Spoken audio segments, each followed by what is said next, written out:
He burned their barn, starved their cattle, and waited for the schoolmarm to crawl back east in shame. Instead she walked through the ash, slapped a fortune on the table, and said, "Congratulations, banker. You just lost your favorite toy." When the next frontier yarn rolls out on Dusty Trail Stories, listen close, leave your mark in the comments, and swear yourself to that subscribe. The morning of September 2nd, 1884, began with a silence so profound it felt like a prayer. Inside the one-room schoolhouse at the edge of Iron Creek, Adeline Ross moved with the quiet reverence of a woman who had built her own sanctuary amidst the chaos of the Wyoming Territory. The air smelled of dry sagebrush and the fresh cedar shavings from the pencil sharpener. She hummed a soft, nameless tune from her childhood in Philadelphia, a melody that felt distant now, like a memory of a life belonging to someone else. The sunlight streamed through the east-facing window, illuminating the dust motes dancing in the air and catching the gold lettering on the spine of a history book she had placed just so on her desk. Everything had its place. The slate boards were wiped clean, the inkwells were filled, and the world was orderly, predictable, and safe. It was the kind of peace a woman like Adeline, bearing the invisible scars of a scandal she had fled 2,000 miles to escape, guarded with the ferocity of a wolf. She picked up a small vase of late-blooming asters to place on the windowsill, smiling at the perfection of the morning. That perfection shattered not with a scream, but with the heavy, rhythmic thud of boots on the wooden porch stairs. The door did not open, it was thrown wide with a violence that made the iron hinges scream. The draft extinguished the small flame of the oil lamp on Adeline's desk. Silas Thorne filled the doorway, his shadow stretching long and dark across the scrubbed pine floorboards. The town banker did not remove his hat, a breach of etiquette that told Adeline everything she needed to know about his intentions. Behind him, looming like a thunderhead, stood Caleb Powell. Adeline had seen the rancher only from a distance, usually riding out of town as if the very air of Iron Creek poisoned him. Up close, he was terrifying. He was a man carved from granite and grief, his clothes smelling of horse sweat and wood smoke, his eyes fixed on the floor as if he could not bear to look at the woman standing behind the desk. "Good morning, Miss Ross," Thorne said, his voice smooth and cloying, like molasses poured over gravel. He stepped inside, uninvited, his boots leaving muddy prints on her pristine floor. "I apologize for the interruption, but business of this magnitude does not wait for the school bell." Adeline set the vase down, her hands trembling slightly, though she kept her chin high. "Mr. Thorne. Classes begin in 30 minutes. Unless the bank has taken to educating children, I fail to see what business we have." Thorne chuckled, a dry, rattling sound. He reached into his coat and produced a folded document, slapping it onto her desk, right on top of her carefully prepared lesson plan. "The school board met last night," Thorne said, his smile failing to reach his cold, bead-like eyes. "They have decided that a woman of your advanced unmarried status is no longer a suitable influence for the impressionable young minds of this county. You are dismissed, effective immediately." The words hung in the air, heavy and suffocating. Adeline felt the blood drain from her face. "You cannot do this. I have a contract." "A contract that contains a morality clause," Thorne countered, tapping the paper with a manicured finger. "However, I am a benevolent man. There is an alternative to being destitute and homeless by sundown." He gestured lazily toward the silent giant behind him. "Mr. Powell is in need of a wife to satisfy the terms of his loan extension. You are in need of a home and a reputation. It is a simple equation." Adeline looked at Caleb. He finally raised his head, and she saw the torture in his gaze. It was not desire, it was the look of an animal caught in a trap, gnawing off its own leg to survive. "I do not want this," Caleb rasped, his voice rough from disuse. "I told you, Thorne, this is not right." "Right or wrong does not pay the mortgage, Walker," Thorne snapped, dropping the facade of politeness. "Sign the marriage certificate, or watch your ranch go to auction tomorrow morning. And you, Miss Ross, sign it, or start walking back to Philadelphia. The silence that followed was louder than the intrusion. Adeline looked around her schoolhouse, her sanctuary, realizing with a sickening jolt that her independence was an illusion. It could be stripped away by men like Thorne with a single sheet of paper. She looked at Caleb, seeing the desperation mirroring her own. Two drowning people forced to cling to each other to survive. The ceremony took place an hour later in the judge's dusty office, with the taste of bile in Adeline's throat. It was a transaction, devoid of holiness or joy.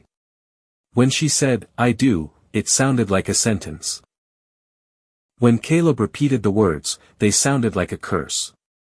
There were no rings, only the scratching of a pen on paper that bound her life to a stranger's.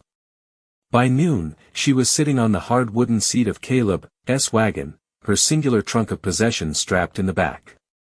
The town of Iron Creek faded behind them, swallowed by the dust kicked up by the wheels. The silence between them was thick, fortified by resentment. As the wagon lurched over a rut, heading toward the dark, imposing silhouette of the mountains, Caleb finally spoke, keeping his eyes fixed on the horizon. "Do not expect kindness," he said, his voice flat and hard as the stone surrounding them. "And do not expect to be a wife. I'm doing this for my daughter and my land. To me, you are just a signature on a page. You stay out of my way, I stay out of yours." Adeline gripped the edge of the seat until her knuckles turned white, the peaceful morning of the schoolhouse now feeling like a dream from another lifetime. She was alone in the wilderness, married to a man who hated her, driving toward a home that was not hers, as the first cold wind of autumn swept down from the peaks, chilling her to the bone. The Double P Ranch lay nestled in the valley like a secret the land was trying to keep, surrounded by ridges of granite that blocked out the late afternoon sun long before it touched the horizon. The ride from town had taken 4 hours of bone-jarring silence, broken only by the rhythmic creak of the wagon wheels and the occasional snort of the horses. When they finally pulled up to the main house, Adeline Ross, now Adeline Powell, a name that tasted like ash on her tongue, felt the weight of her new prison settling upon her shoulders. The house was a sturdy, 2-story structure built of rough-hewn timber, but it wore an air of neglect that spoke louder than any words. Weeds choked the flower beds that had once clearly been tended with care, and the paint on the wraparound porch was peeling in long, white strips like dead skin. Caleb Powell brought the wagon to a halt and climbed down, his movements stiff and unyielding. He did not offer his hand to help her down, instead, he began unhitching the team with a focused intensity, as if the leather straps required his absolute devotion. Adeline climbed down unaided, her boots sinking into the dry, dusty earth. She stood there, clutching her shawl against the biting wind, feeling more alone than she had ever felt in the crowded streets of Philadelphia or the quiet solitude of her schoolhouse. The front door creaked open, and a small figure appeared in the shadowed frame. It was a girl of 7 years, wild-haired and dressed in a pinafore stained with grass and mud. This was May. She looked at Adeline not with curiosity, but with a hostility so pure and undistilled it stole the breath from Adeline's lungs. Behind the child stood an older woman, the housekeeper Mrs. O'Brien, whose face was a mask of pity and disapproval. For the next 14 days, Adeline lived in the house like a ghost haunting someone else's life. The interior of the Double P was a shrine to the dead. Sarah, Caleb's first wife, was everywhere. Her needlepoint hung on the walls, frozen scenes of pastoral joy that mocked the grim reality of the present. Her shawl still hung by the door, gathering dust, as if she had just stepped out to the garden and would return at any moment. Adeline was given the spare room at the end of the hall, a space that smelled of mothballs and disuse, while Caleb slept in the master bedroom, surrounded by the memories of the woman he actually loved. Meals were taken in a suffocating silence that was broken only by the clinking of silverware on china. Caleb would eat quickly, his eyes fixed on his plate, before retreating to the barn or his study. May was even worse, the child refused to speak to Adeline directly, communicating only through Mrs. O'Brien or her father. Whenever Adeline entered a room, May would leave it, clutching a rag doll that looked as worn and battered as the ranch itself. Once, Adeline had tried to straighten the books in the parlor, only to have May shriek at her, "Do not touch Mama's things. You are not her. You read just the lady Papa had to bring home." The words had cut deep, not because they were cruel, but because they were true.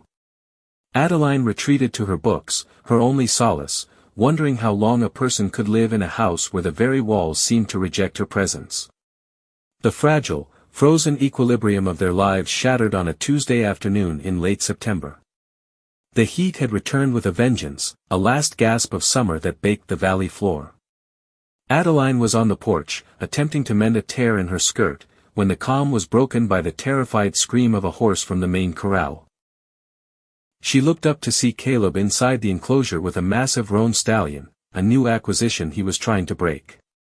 The animal was panicked, its eyes rolling white, sweat lathering its dark coat. Caleb was good with horses, even Adeline, in her resentment, had to admit that.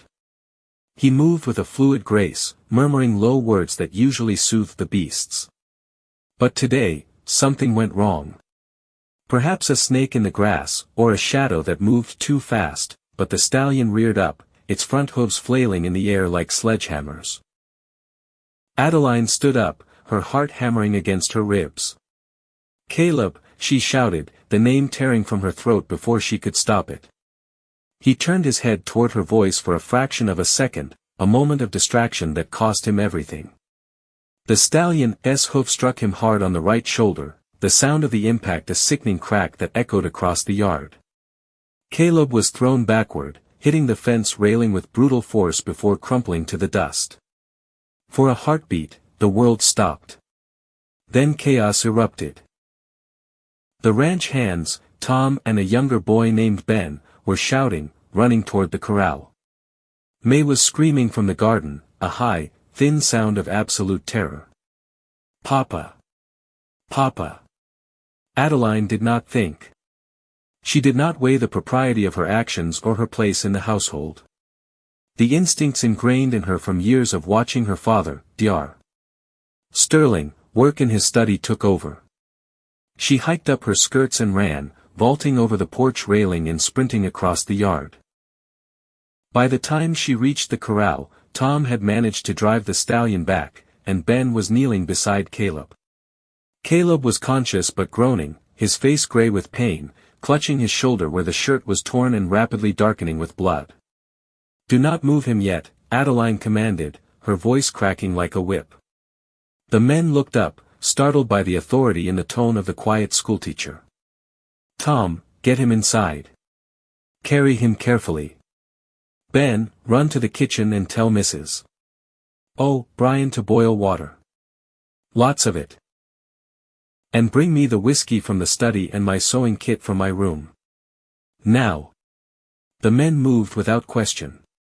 They laid him on the sturdy oak table in the kitchen, sweeping aside the half-prepared supper.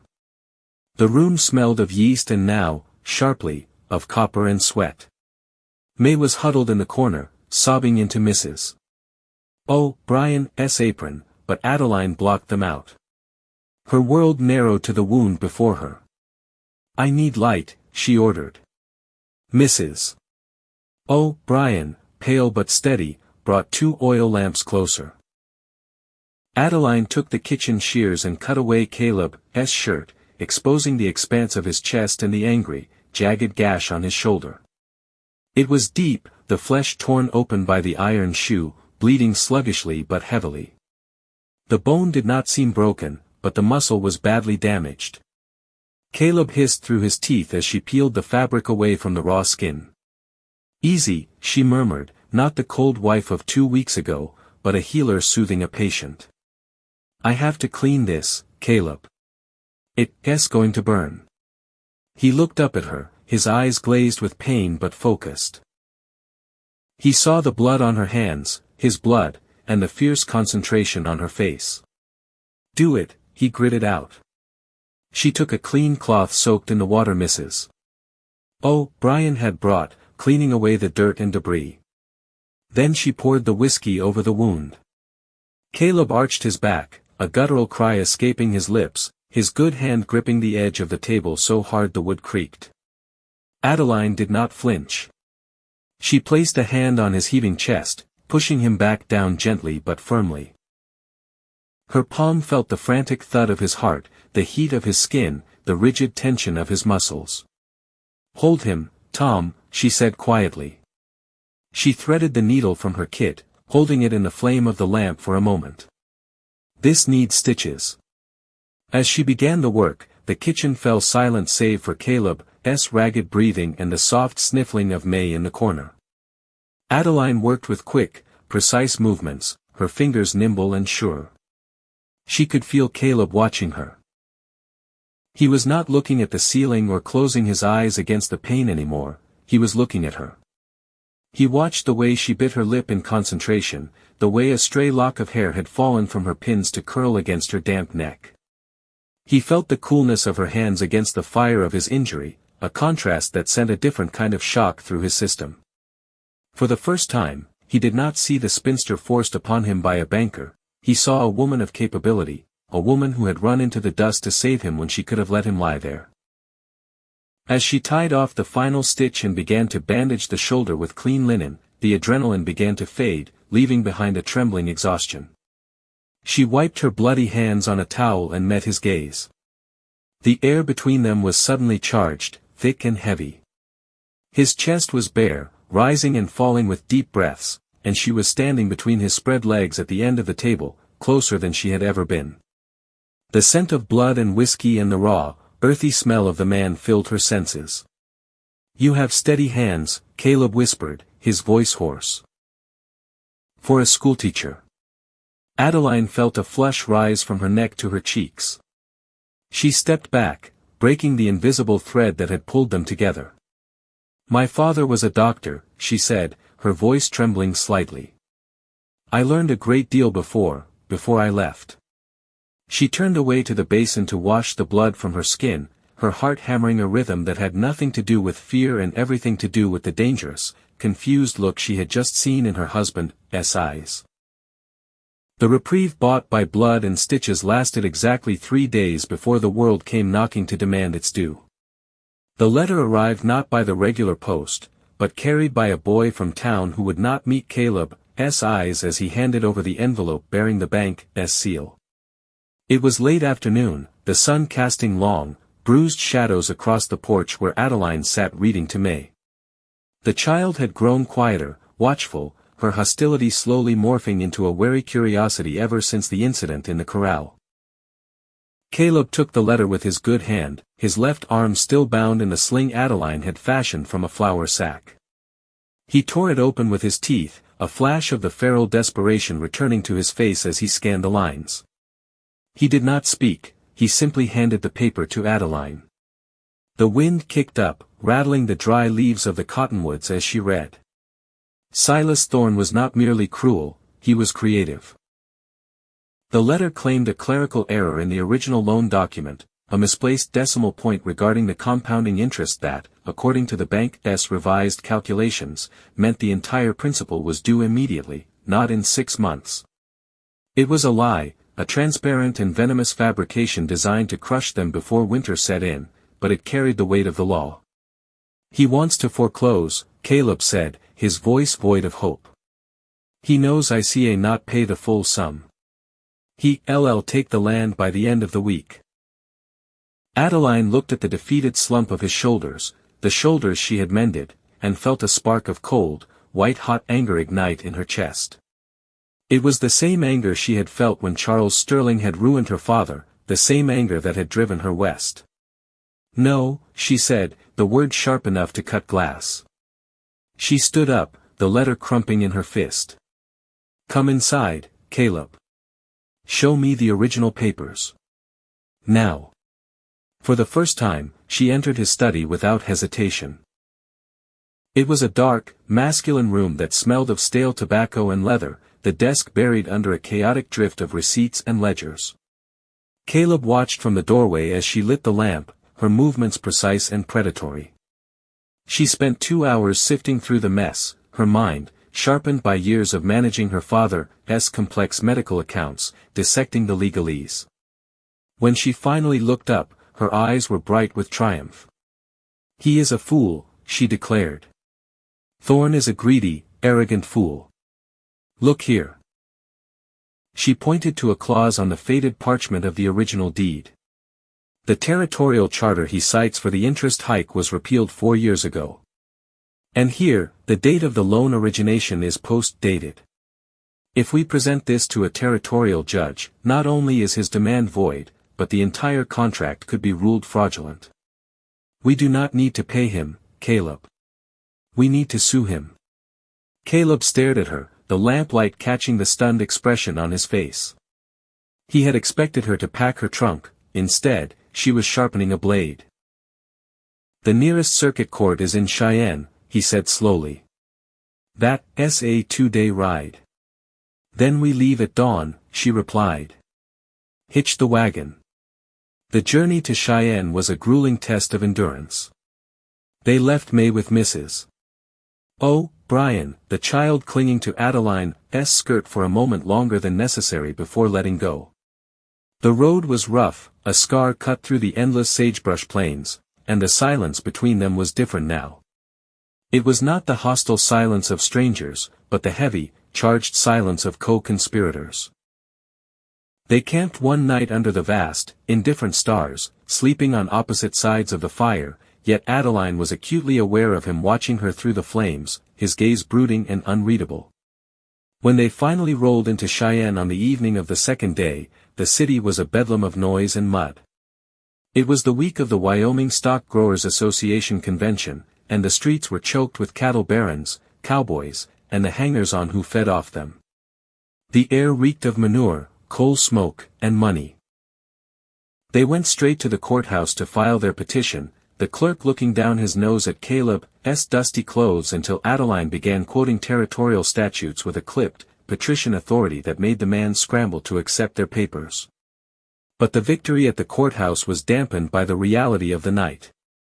They went to the Inter-Ocean Hotel, the finest in the city, only to be turned away. Then the Dyer, then the Metropolitan. Every room in the city was booked solid by the cattlemen. It was past 9 o'clock, the wind biting through their coats, when a harried clerk at a boarding house on the edge of the district took pity on them. "I have one room left," the man said, eyeing their wedding rings. "Top floor. It's small, and the bed is barely a double, but it's a roof." Caleb looked at Adeline, the question hanging in the air. To refuse was to sleep in the wagon in freezing temperatures. "We'll take it," Caleb said, his voice rough. The room was exactly as promised, a cramped garret with a sloped ceiling and a single iron bed frame that dominated the space. The walls were paper-thin, vibrating with the raucous laughter of drunk cowboys in the room next door. Adeline set her bag down, her heart hammering a frantic rhythm against her ribs. The intimacy of the space was suffocating. There was nowhere to look but at the bed, and nowhere to stand but close to him. They ate a cold supper of bread and cheese sitting on the edge of the mattress, the only place to sit. The air in the room grew heavy, charged with the exhaustions of the journey and the adrenaline of their fight against Thorn. Every time Caleb moved, his knee brushed against hers, sending a jolt of electricity through her layers of petticoats. He was still in pain, she could tell, his movements were stiff, favoring his bad shoulder. "Let me check the stitches," she said quietly, needing something to do with her hands, a familiar role to play. He nodded and unbuttoned his shirt. The sight of his bare chest in the dim gaslight, the dark hair and the hard muscles, made her mouth go dry. The wound was healing well, the angry red fading to pink, but touching him now, in this room that smelled of lavender soap and male sweat, felt dangerous. Her fingers lingered on his skin a moment too long after she finished. Caleb caught her hand, his grip calloused and warm. He did not let go. He looked up at her, his eyes dark pools of something that looked like hunger mixed with grief. "Why are you doing this, Adeline?" he asked, his voice low and vibrating in the small space. "You could have let Thorn take it. You could have been free of me." "I do not like bullies," she whispered, unable to pull her hand away. "And I." I do not abandon my patients. Is that what I am? Caleb stood up, towering over her in the small room. A patient? The air crackled. The tension that had been simmering since the kitchen table, since the wedding, since the moment he first saw her in the schoolhouse, finally boiled over. It was not a gentle seduction. It was a collision. Caleb reached out and touched a loose tendril of her hair, his fingers grazing her cheek, rough against smooth. Adeline trembled, a small, involuntary sound escaping her throat. It was the sound of a dam breaking. Caleb groaned, a low, guttural sound, and pulled her to him. His mouth crashed onto hers, not asking for permission but demanding a surrender she was suddenly, terrifyingly eager to give. The kiss was desperate, tasting of desperation and the dust of the road. It was the kiss of a man who had been starving for years and a woman who had never known she was hungry. He backed her against the wall, his good arm caging her in, his body pressing the length of hers. Adeline's hands tangled in his hair, pulling him closer, her propriety forgotten, burned away by the heat radiating from him. There was no fumbling, only urgency. The buttons of her bodice gave way under his frantic fingers, the layers of skirts were pushed aside. When he lifted her onto the bed, the springs groaned in protest, but the sound was lost under the noise of the city and their own ragged breathing. This was not the dutiful act of a wife ensuring a legacy, this was a claiming. Caleb moved with a raw, possessive intensity, worshipping her body with his hands and mouth as if trying to erase the memory of every cold night he had spent alone. And Adeline, the spinster, the ice queen of Iron Creek, shattered beneath him. She met his passion with a fierceness of her own, arching into his touch, her nails digging into his back. For the first time in her life, she was not thinking, not analyzing, not planning. She was simply feeling. She was fire and sensation, anchored by the weight of the man who was legally her husband but had just become her lover. Later, the room was quiet.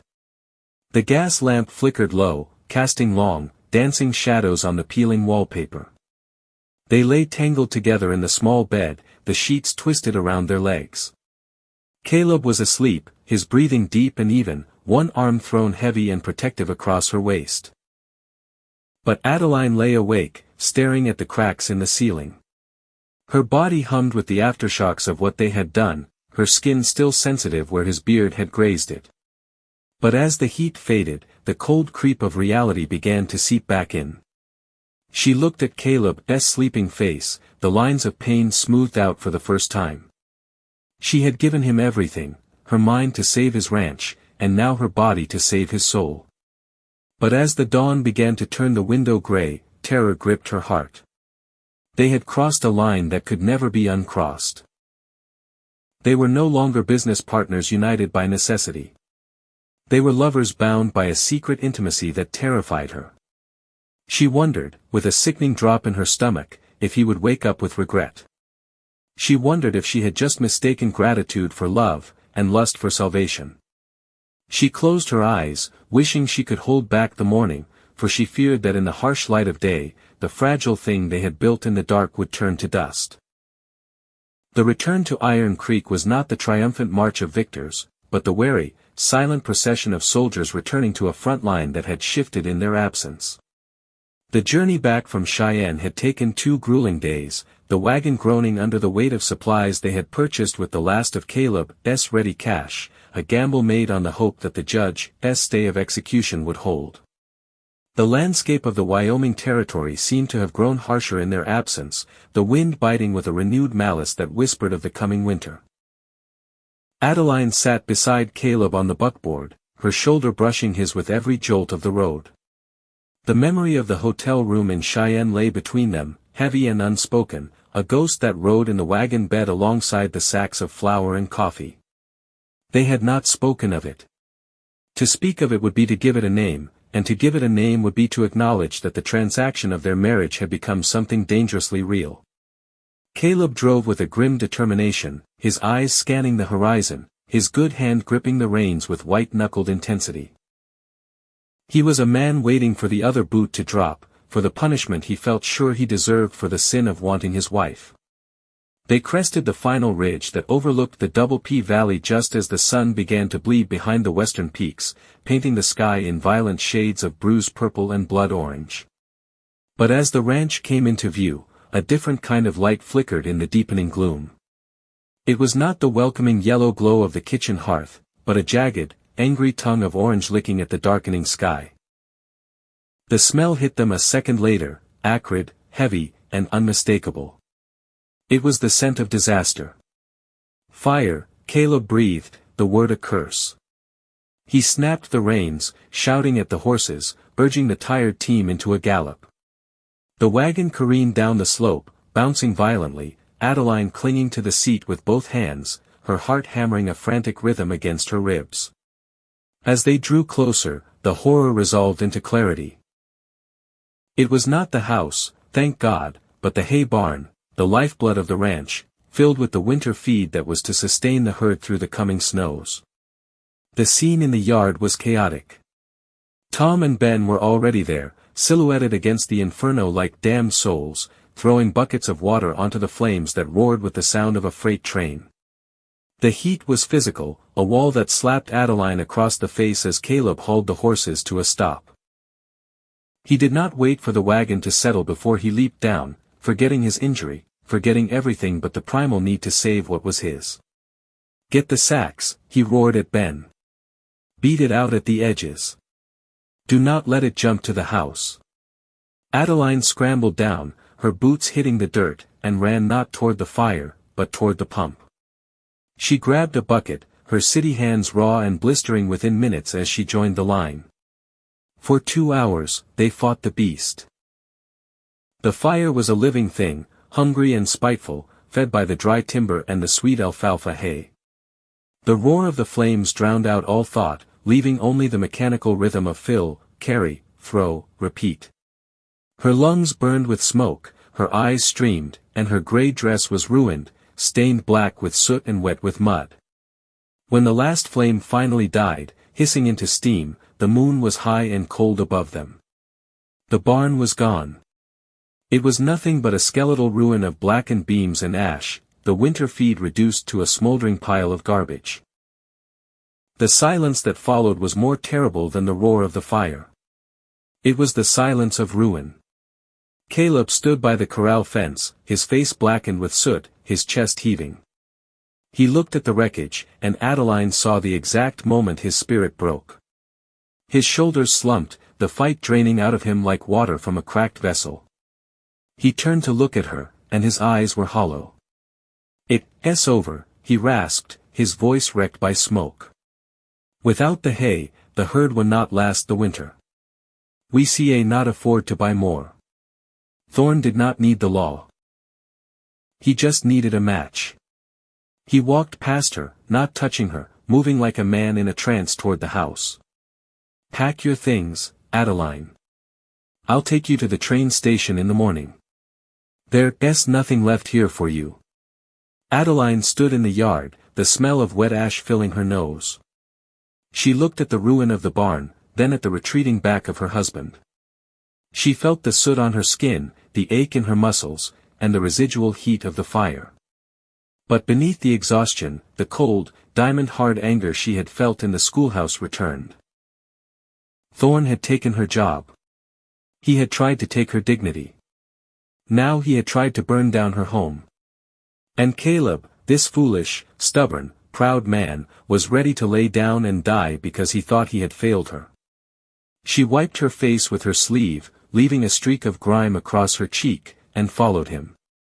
She did not go to her room to pack. She went to the study. Caleb was sitting at his desk in the dark, a bottle of whiskey before him, staring at the wall. He did not look up when she entered.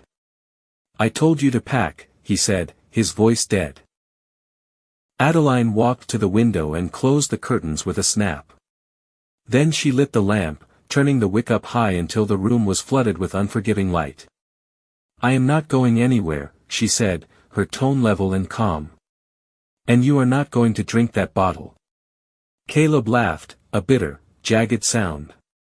Look around you, Adeline. We beat him in court, so he burned us out. I have $12 in the bank. I have a mortgage due in 6 months. I have a herd I see not feed. I have failed. I am releasing you. Go back to Philadelphia. Find some other poor fool to save. I cannot go back to Philadelphia, she said, her voice rising. And you know it. She walked to the desk, standing opposite him. You think you know me, Caleb. You think you married a poor spinster schoolteacher who fled east because she could not find a husband. You think you saved me. She reached into her bodice, her fingers fumbling with the hidden pocket she had sewn into her corset cover, a secret place she had guarded for 3 years. You are wrong. She pulled out a folded piece of paper, warm from the heat of her skin, and slammed it onto the desk between them. It was a bank draft, drawn on a bank in Boston, payable to bearer. Look at it. Caleb stared at the paper, then slowly reached out. His soot-stained fingers unfolded the draft. He read the numbers, then read them again. His head snapped up, his eyes wide with shock. $5,000, he whispered. This is a fortune. Where did you get this? He looked at her with a sudden, dawning suspicion. Adeline, what is this? My name, she said, standing tall in her ruined dress, looking every inch the aristocrat she had been born to be, is Adeline Sterling. My father was Dr. Arthur Sterling of Philadelphia. He was not just a doctor, he was a pioneer in his field, and he was wealthy. When he died, he left debts, yes, but he also left a legacy. Her voice wavered for the first time. I did not leave because of poverty, Caleb. I left because of shame. I left because my cousin, Charles, tried to buy me. He tried to force me into his bed to settle those debts. I ran. But before I ran, my father's partner, a man of honor, liquidated what he could of my father's private holdings. He sent this to me 3 months ago. I have been carrying it, terrified to cash it, terrified that using it would leave a trail Charles could follow. Caleb looked at the check, then at her. The realization hit him like a physical blow. The woman he had married out of pity, the woman he had tried to protect, was not a stray he had taken in. She was an heiress. She was hiding a fortune in her dress while he scraped and begged for pennies. You had this, he said, his voice quiet, dangerous. When we were eating beans. When I was killing myself to fix the fence. When Thorne threatened us. You had this? Yes, she said, meeting his gaze without flinching. It was my safety. It was my escape. If I used it, I risked being found. I risked Charles coming for me. She leaned forward, her hands on the desk. But tonight, watching that barn burn, watching you give up. I realized that I am not saving this money for a future that might never happen. I am using it for the present. She pushed the check toward him. This is enough to rebuild the barn. It is enough to buy winter feed. It is enough to buy the neighboring section of timberland and start the logging operation we talked about. It is enough to pay Thorne's loan in full right now and tell him to go to hell. Caleb stood up. He felt dizzy. The power dynamic of their marriage had just inverted. He was no longer the provider, the protector. He was the dependent. His pride, already bruised by the fire, was now being dismantled by his wife's checkbook.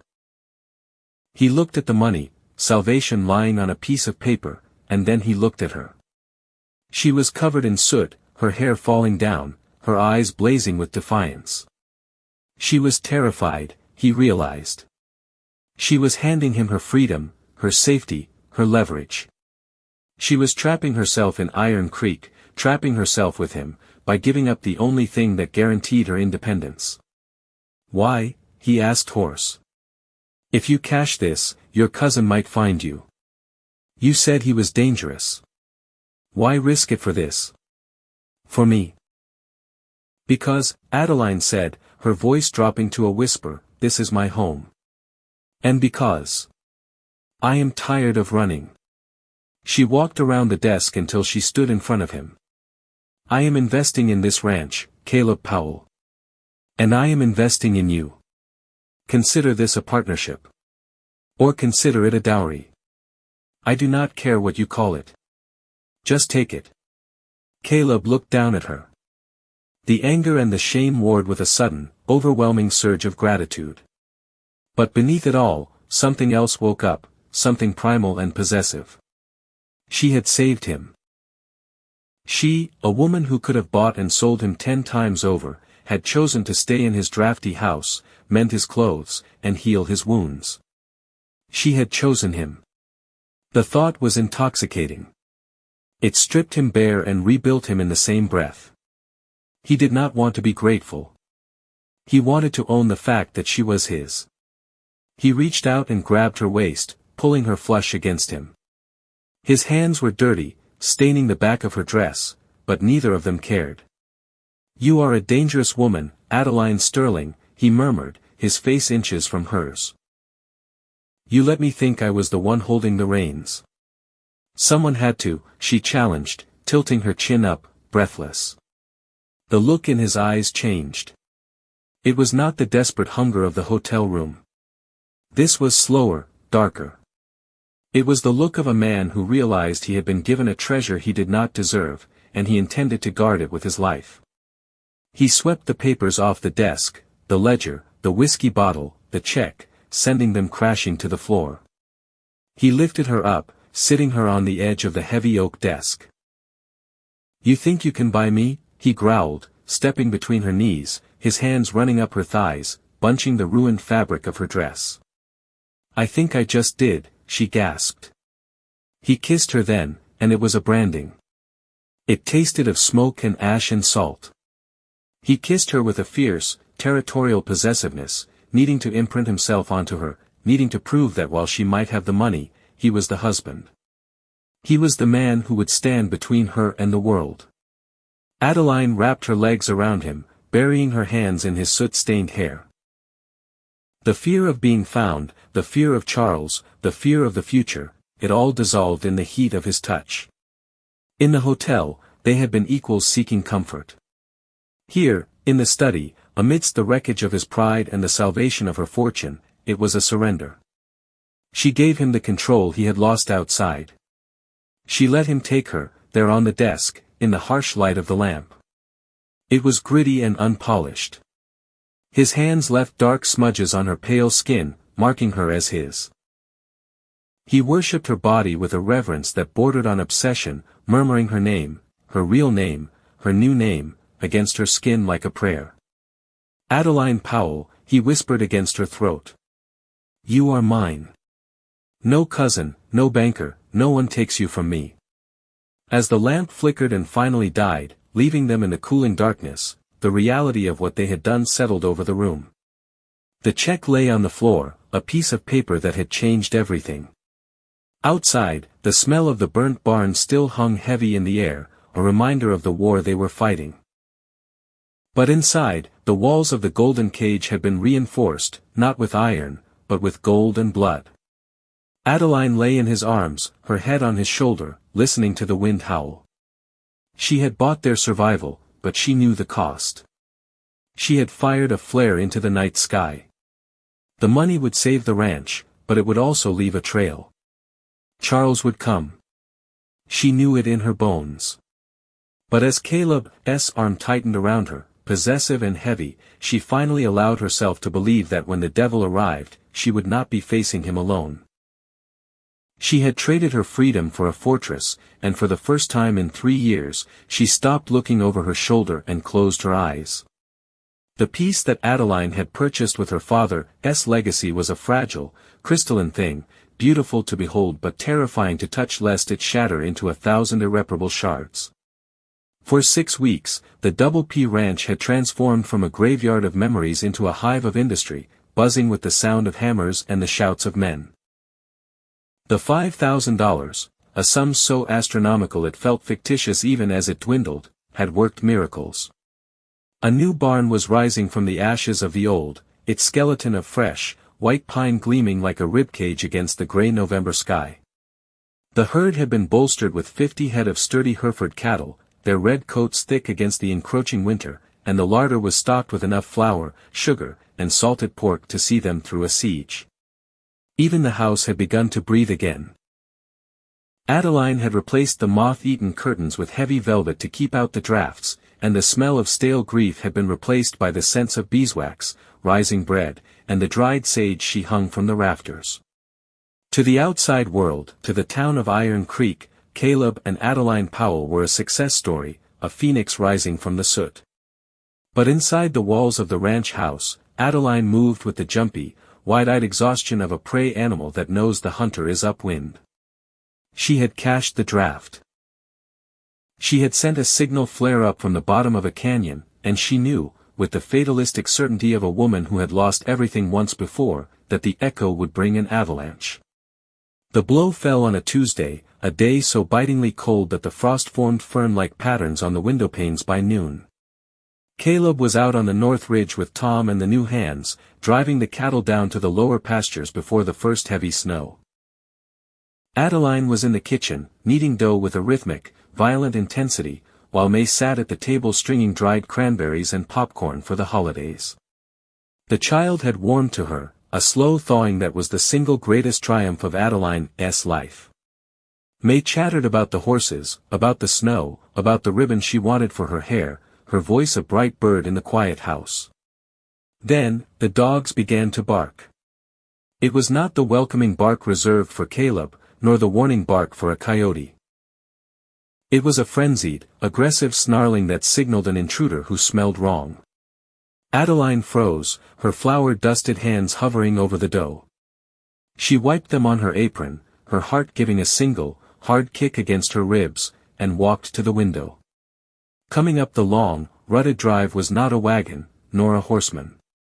It was a carriage. It was a sleek, black brougham, a vehicle of the city, its lacquered sides shining like a beetle's carapace, utterly incongruous against the backdrop of sagebrush and dust. It was drawn by two high-stepping bays that looked too delicate for the rough Wyoming terrain. Adeline grabbed the edge of the sink to keep her knees from buckling. She knew that carriage. She knew the crest painted in discreet gold leaf on the door. It was the physical manifestation of the nightmare she had fled 3,000 miles to escape. May, Adeline said, her voice sounding strange and tinny to her own ears. Go to your room. Stay there until I come for you. Do not come out, no matter what you hear. Do you understand? The girl looked up, startled by the steel in Adeline's tone, and saw the blood drain from her stepmother's face. She dropped the string of berries and ran, her small boots thudding on the stairs. Adeline smoothed her hair, untied her apron, and stepped out onto the porch just as the carriage pulled to a halt in the yard. The door opened, and a man stepped out.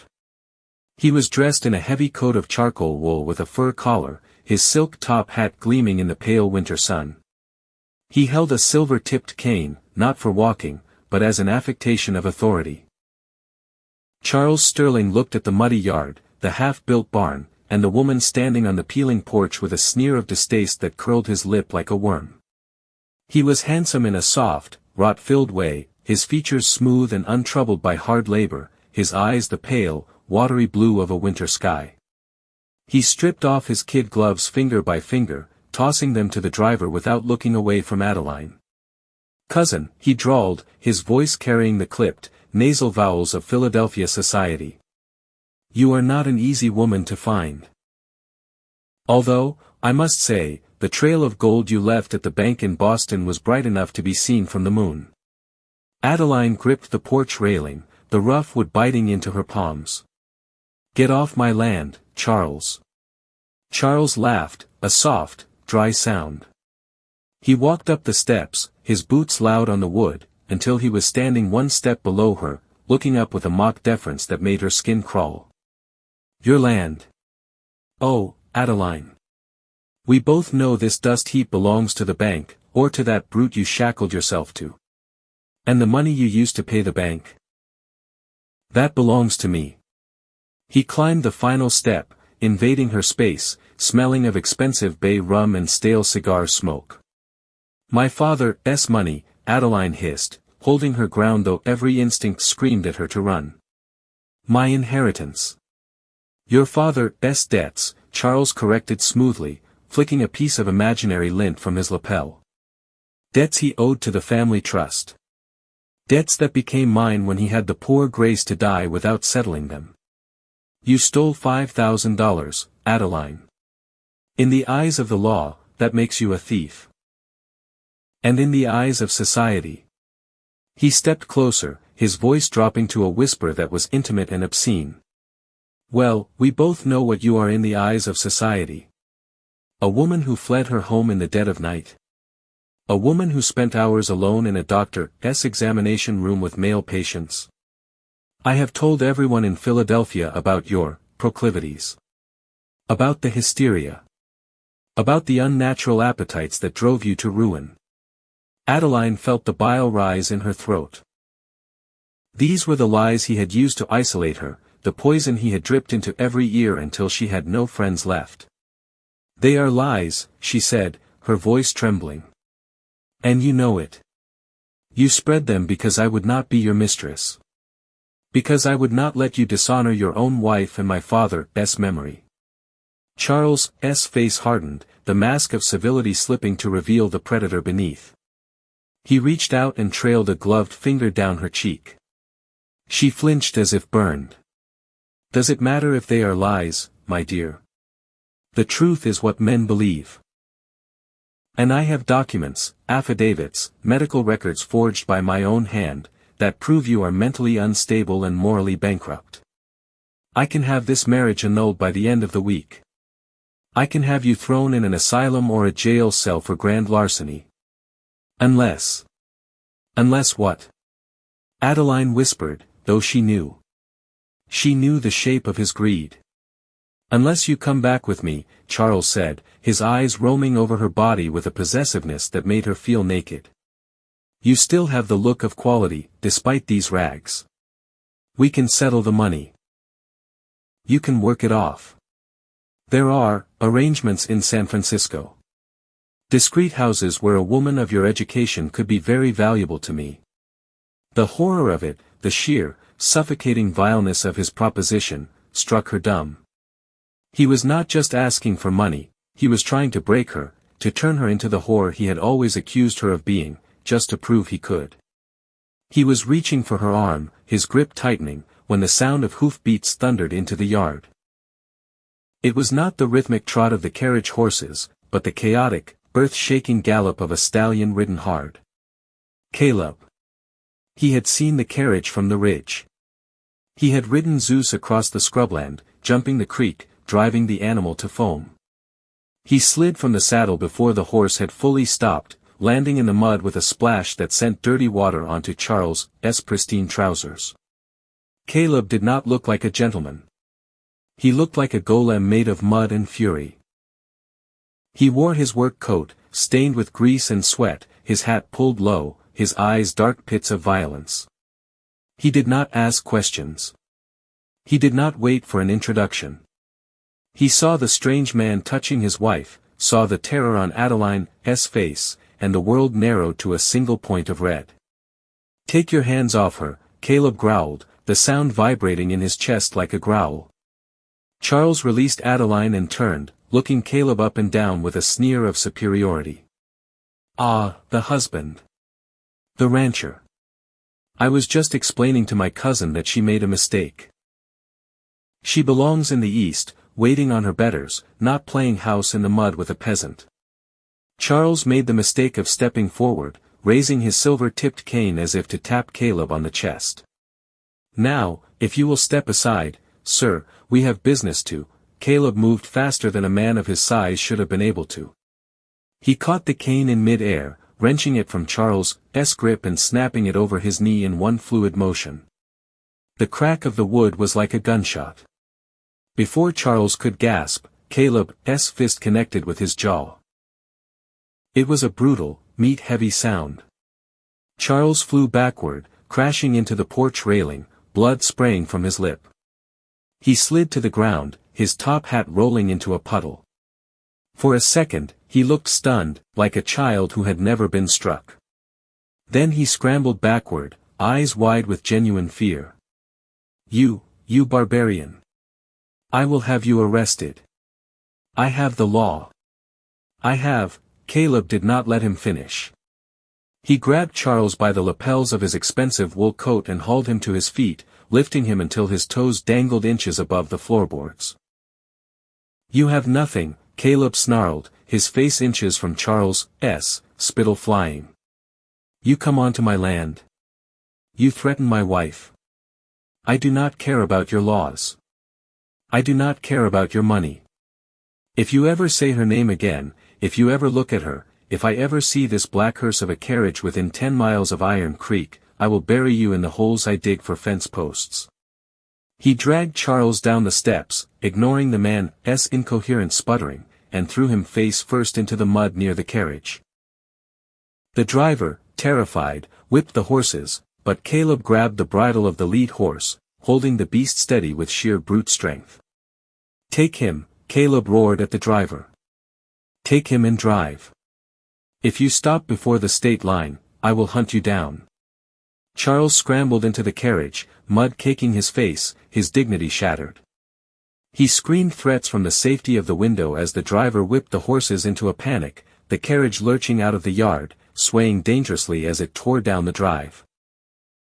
Caleb stood in the center of the yard, his chest heaving, his knuckles split and bleeding, watching the dust cloud fade until the silence of the valley rushed back in to fill the void. He stood there for a long time, the adrenaline trembling in his limbs, before he turned back to the house. Adeline was still standing on the porch. She was shaking, her arms wrapped around herself as if to hold her pieces together. Caleb walked up the steps slowly, the rage draining away to leave a crushing exhaustion. He stopped a foot away from her, afraid to touch her with his violent hands. He's gone, Caleb said, his voice rough. He will not come back. Cowards never come back when they've been beaten. He will, Adeline whispered, staring at the empty road. He is spiteful, Caleb. He will go to the sheriff. He will go to the judge. He will tell them I stole the money. He will tell them I am a fallen woman. He will take everything. Let him try, Caleb said fiercely. We paid the loan. The land is ours. Let him talk. I know who you are. Do you? Adeline turned to him, her eyes wide and wet. You know the heiress. You know the schoolteacher. But you do not know what he can do. He can destroy us, Caleb. He can take me away. She took a shuddering breath, the secret she had been holding for 2 weeks rising in her throat, choking her. The violence she had just witnessed, the threat of Charles returning with the law, it all collided with the physical reality of her body. And he can take the baby. The word hung in the cold air, fragile as a snowflake. Caleb froze. He looked at her, his brow furrowed, not understanding. The baby? What baby? Adeline took his hand, his bloody, bruised hand, and pressed it flat against her stomach, over the layers of wool and cotton. I am late, Caleb. 2 months late. I have been sick in the mornings. I am carrying your child. Caleb stopped breathing. The world tilted on its axis. He looked at his hand on her stomach, then up at her face. For a moment, Adeline expected joy. She expected him to sweep her up, to laugh, to spin her around. Instead, she saw the color drain from his face until he was gray as ash. His pupils dilated in sheer, unadulterated terror. He snatched his hand away as if she were red-hot iron. He stumbled back, hitting the porch railing. No, he whispered. No. You see not be. Caleb. Adeline stepped toward him, frightened by his reaction. Caleb, it is true. We are a family. No. He shouted the word, turning away from her, gripping his hair with both hands. The violence of the fight was gone, replaced by a panic that was far more terrible. "Sarah," he choked out. Sarah died. She bled. There was so much blood, Adeline. The baby came, and she bled, and I could not stop it. I could not save her. He spun around, his eyes wild. I see not do it again. I see not watch you die. I will not survive it. Not you. Not after everything. Adeline realized then that the ghost of Sarah was not in the curtains or the furniture, she was in the marrow of Caleb's bones. He did not see a child, he saw a death sentence. He saw his love becoming a weapon that would kill her. She walked to him, ignoring his flinch, and took his face in her hands, forcing him to look at her. "I am not Sarah," she said firmly, her voice low and commanding, the voice of the doctor's daughter. "Listen to me, Caleb Powell. I am not Sarah. I am Adeline. I have delivered babies. I helped my father with difficult births. I know what to do. I am strong. Look at me. Have I not survived the fire? Have I not survived the winter? Have I not survived you?" Caleb trembled under her touch, tears cutting tracks through the soot on his face. "I see not lose you," he brokenly whispered. "The money, the ranch, let Charles take it all. But if I lose you—" "You will not," she promised, though she knew it was a promise no human could make. "We will fight this, just like we fought the fire. We are partners, remember? Blood and sage." She pulled his head down, resting her forehead against his. "We are going to have this child, Caleb. And we are going to keep this land. Charles can bring his lawyers and his lies. Let him come. But we are a family now. A real one. And nothing breaks us." Caleb wrapped his arms around her, burying his face in her neck, holding her with a desperation that bordered on pain. He held her as if she were the only solid thing in a world of shifting sand. Above them, the sky turned a bruised purple, and the first flakes of snow began to fall, silent and heavy, covering the blood and the mud in the yard, hiding the tracks of the black carriage, but failing to cover the dread that had settled in Caleb's heart, the certainty that for every gift fate gave him, it would demand a terrible price in return. He held his pregnant wife, and he looked at the horizon, and he felt the cold shadow of the future reaching out to touch them. The winter of 1884 was a beast that clawed at the walls of the Double P Ranch with icy talons, but it broke, as all winters must, against the stubborn promise of spring. By late April of 1885, the valley was transforming. The snowpack on the ridges wept into the creeks, swelling them with clear, cold water that sang of renewal. The ranch, once a graveyard of ambition, was now a testament to resurrection. The new barn stood tall and proud, smelling of sweet pine resin and curing hay, a cathedral of industry that dwarfed the charred ruins of its predecessor. The Hereford cattle, their red coats sleek and thick, dotted the lower pastures like drops of blood on a canvas of emerald green, grazing on the new shoots of buffalo grass.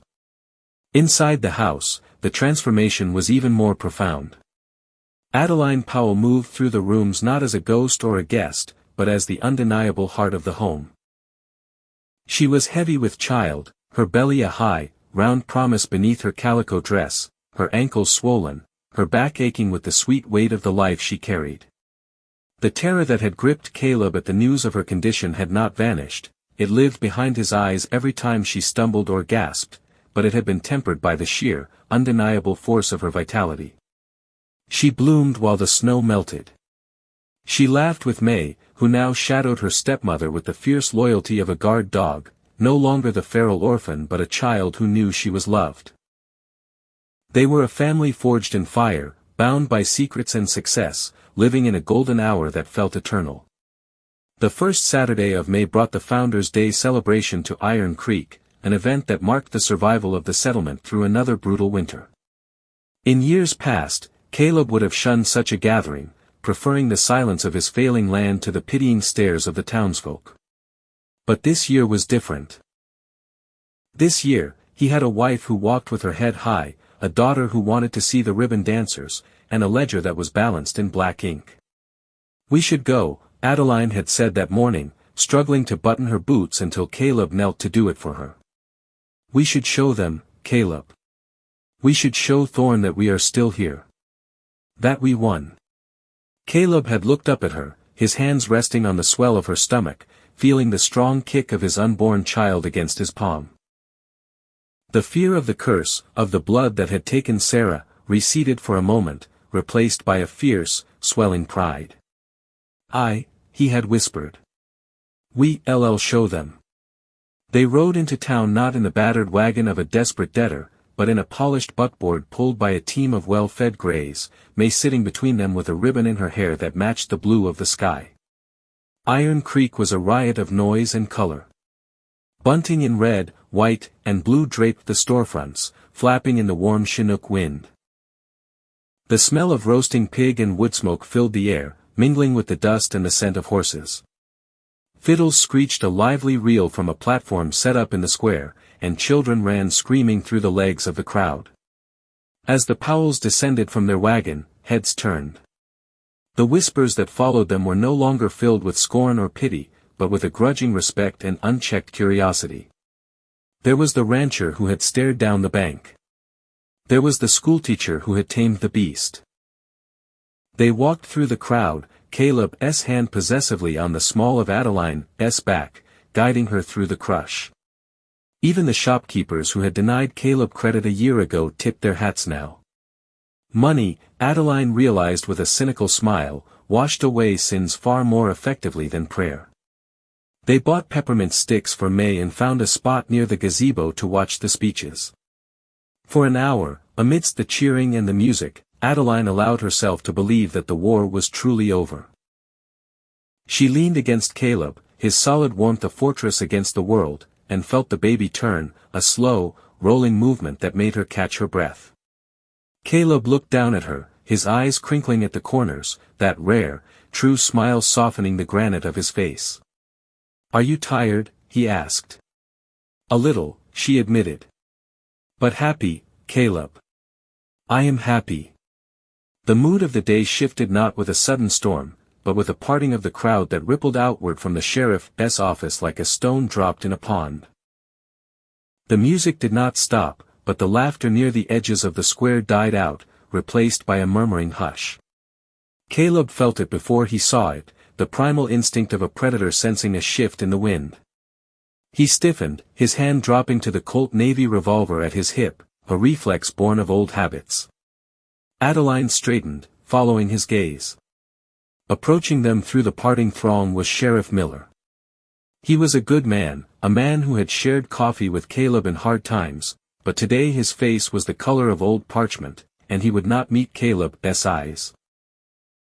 Flanking him were two deputies, their hands resting conspicuously on their weapons. But it was the men walking behind the law that made the blood freeze in Adeline's veins. Silas Thorne walked with the strut of a rooster, his thumbs hooked in his waistcoat, his face split in a grin of pure, malicious triumph. And beside him, limping slightly on a cane that was new but identical to the one Caleb had broken, was Charles Sterling. Charles did not look at Caleb. He looked only at Adeline, his pale eyes roaming over her distended belly with a look of revulsion and vindictive glee. The circle of townspeople widened, leaving the Powells isolated in the center of the dusty square, the music finally faltering into silence as the fiddler realized something was wrong. "Sheriff," Caleb said, his voice low and dangerous, stepping in front of his wife and daughter. "Is there a problem?" Sheriff Miller stopped 10 feet away.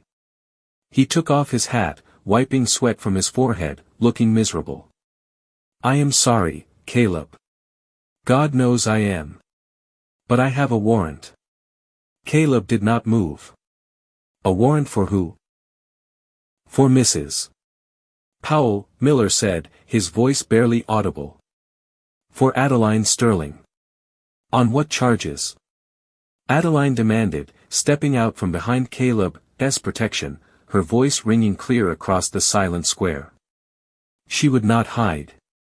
Not from Charles. Grand larceny, fraud, and flight to avoid prosecution, Silas Thorne answered, stepping forward before the sheriff could speak. His voice boomed, playing to the crowd. It seems, good people of Iron Creek, that the money used to pay off the debt on the Double P Ranch was not earned. It was stolen. Stolen from the family trust of this man, Mr. Charles Sterling of Philadelphia. Charles stepped up, playing the part of the aggrieved victim to perfection. My cousin, he said loudly, fled her home after embezzling $5,000 from my father's estate. Money that was meant for charity. Money she stole to fund her illicit flight west. Liar. Adeline shouted, her hands balling into fists. It was my inheritance. You know it was mine. The law says otherwise, my dear, Charles purred. Under the statutes of Pennsylvania and the territories, a woman declared morally unfit and mentally unstable, as I have the affidavits to prove you are, has no claim to property. And a thief has no right to the proceeds of her crime. Thorne stepped closer, his grin widening. And here is the beauty of it, Walker.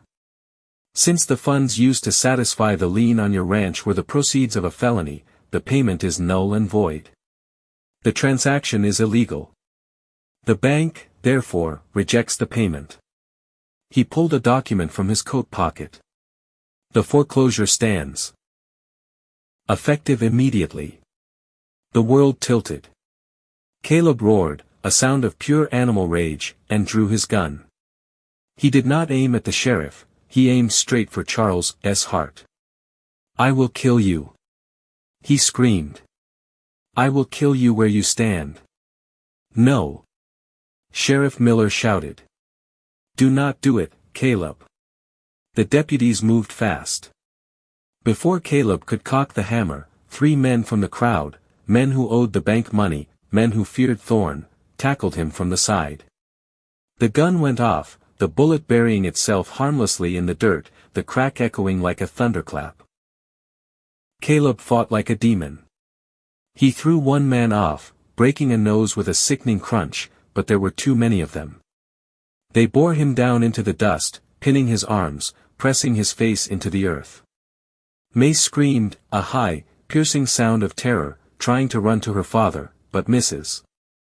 Oh, Brian, who had been in the crowd, caught her, holding the thrashing child back, weeping herself. Adeline. Caleb choked out, spitting mud. Run. Adeline. But Adeline could not run. She stood frozen, her hands protecting her unborn child, as the sheriff approached her with handcuffs. I have to take you in, Ma-am, Miller whispered, his eyes wet. Do not make it harder. Please. You cannot do this, she said, her voice trembling. I am innocent. I am with child. The warrant does not care, Thorne sneered. Cuff her, Miller. She is a flight risk. The sheriff reached out, and the cold steel clicked around Adeline's wrists. Because of her belly, he could not cuff her hands behind her back, so he shackled her in front.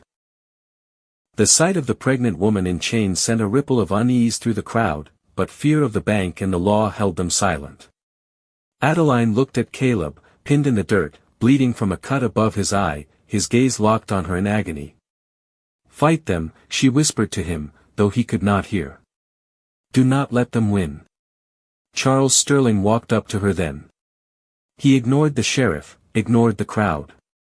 He leaned in close, so close she could smell the bay rum and the rot of his soul.